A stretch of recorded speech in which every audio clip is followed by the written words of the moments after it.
Mel Trotter Ministries is celebrating a season of hope at its 9th annual gala. This event shining a light on those who've made it out of a dark place and how the organization has helped others do that for more than a century.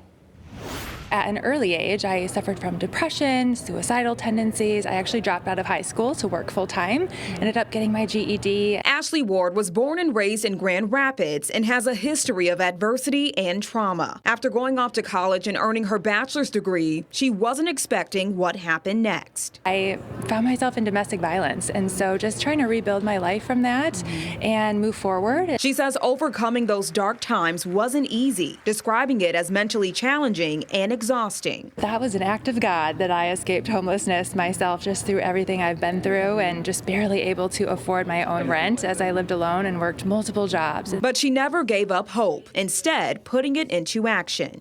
Hope is an action word. It's a force that propels us forward even in the darkest of times. That was her message as keynote speaker for Mel Trotter Ministries' 9th annual Season of Hope Gala at the JW Marriott in downtown Grand Rapids. If you told me a decade ago that I would be in this position, I would not believe it, and I feel so blessed and honored. She reclaimed her voice and is now the founder and CEO of W Talent Solutions, a talent and consulting firm in Grand Rapids. Last year in 2022, we saw more people leave homelessness than ever before any other year. So over 400 people left for housing. Almost 300 people not only got jobs but maintained jobs, and then we had people move forward in their faith and conquer their addictions. Dennis Van Kampen is the president and CEO of Mel Trotter Ministries, which has been serving the community for more than 120 years by providing food, shelter, workforce readiness, and more. He says while progress was made last year, homelessness itself is still a large issue. Homelessness in Grand Rapids, in addition to just like the rest of the country, is significantly increasing, and I think there's a lot of factors to that.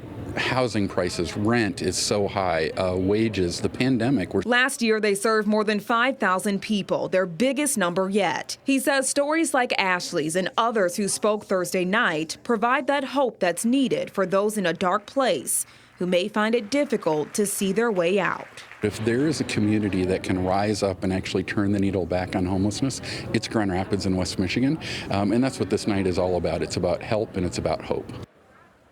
Mel Trotter Ministries is currently raising money for Grand Rapids' first tiny home community, providing housing for those who can't afford it and giving them a way out of homelessness. If you'd like to donate, you can head to this story on our website.